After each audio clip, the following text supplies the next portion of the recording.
एक दौर ऐसा था जी, लगता था जी कि इस तरह के कंपैरिजन की शायद कभी ज़रूरत नहीं पड़ेगी।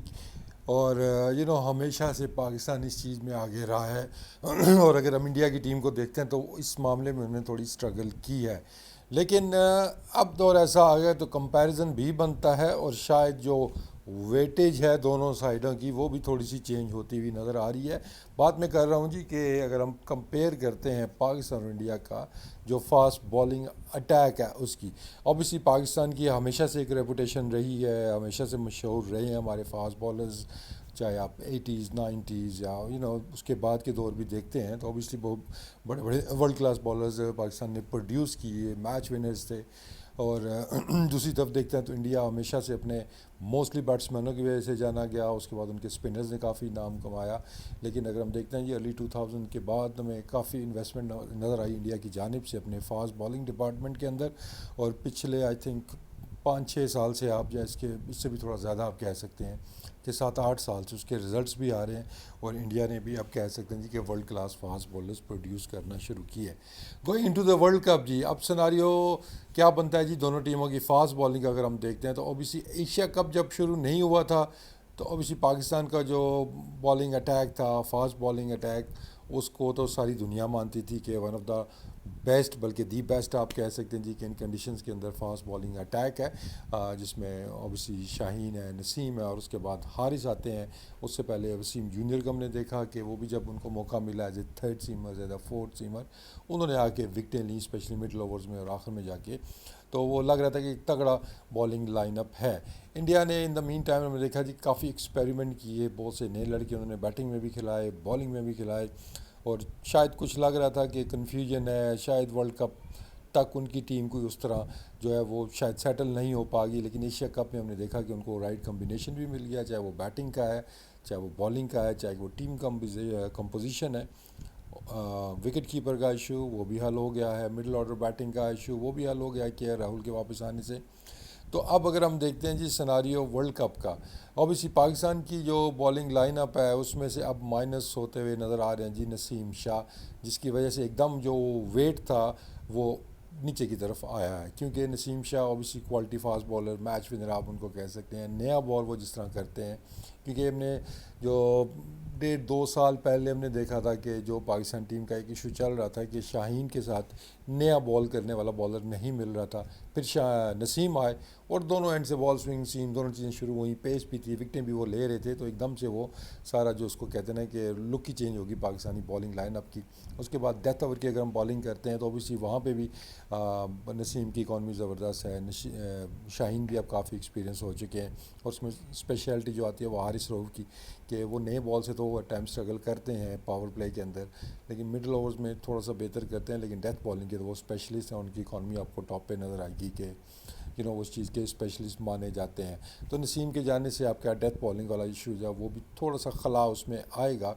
लेकिन उसमें जो एक अच्छी चीज़ पाकिस्तान के लिए ये है कि जो भी खेलता है, चाहे वो वसीम जूनियर खेलता है, चाहे वो जमान खान आते हैं, या वो किसी को भी लेते हैं, अब इन सारों का एक इशू है नया बॉल, कि ये नए बॉल को अभी उस तरीके से यूज़ नहीं कर सकते जिस तरह नसीम करता था। हारिस नए बॉल के उस तरह इस्टेब्लिश अभी तक नहीं हो सके हैं। जमान आते हैं, कंपैरेटिवली वो देखा है हमने कि टाइम तो नया बॉल कर लेते हैं लेकिन उस तरह यूज़फुल नहीं है जिस तरह नसीम थे। उसके बाद वसीम जूनियर का भी नए बॉल के साथ इशू है।